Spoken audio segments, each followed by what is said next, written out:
2019 Acura RDX prototype, a thinly veiled peek at the production model.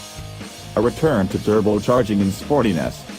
If the first generation of Acura's RDX was the crossover SUV equivalent of a college student, amped up, eager to party, daring, its 2013 follow-up had somehow woken up married with a mortgage. Gone was the original RDX's high-strung turbocharged 2.3-liter inline-4 engine, its torque-vectoring super-handling all-wheel drive system, and its firm ride.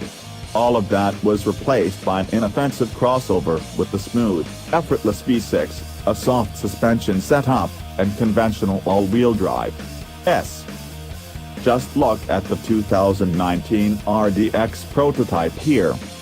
Turbo-Thrusty, oh so lusty.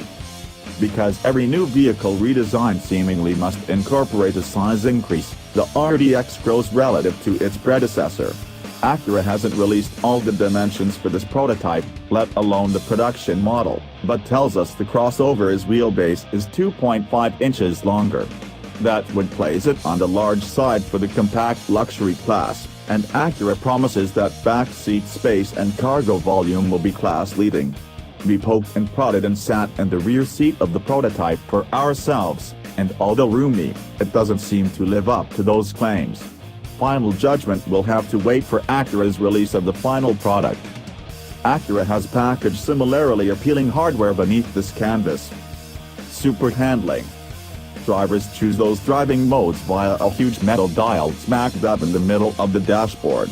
This control could be a tad ambitious, especially since many people might easily mistake it for God's own volume knob or maybe an infotainment controller.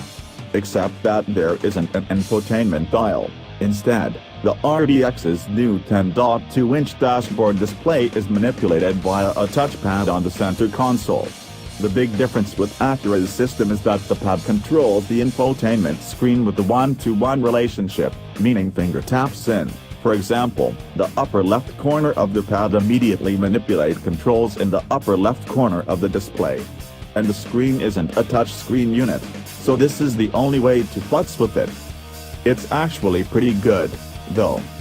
Unlike Lexus's remote touchpad controller, which instead operates more like a laptop control pad where users flick a cursor-like icon around the display, the Acura system is, essentially, a remote touchscreen. Having tried the system for ourselves, we can say that it works much better than Lexus's frustrating setup.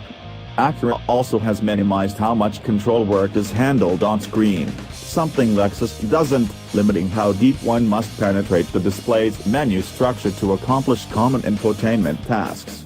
The climate controls, for example, have their own real estate below the screen and sport large, easy-to-use physical buttons and a dedicated LCD readout for temperature and fan settings.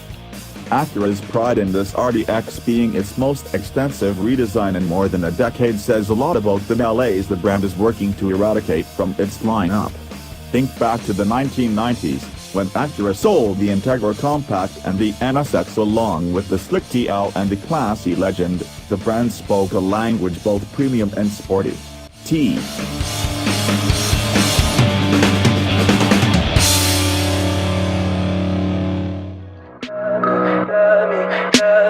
Tell me pretty lies, look me in the face. Tell me that you love me,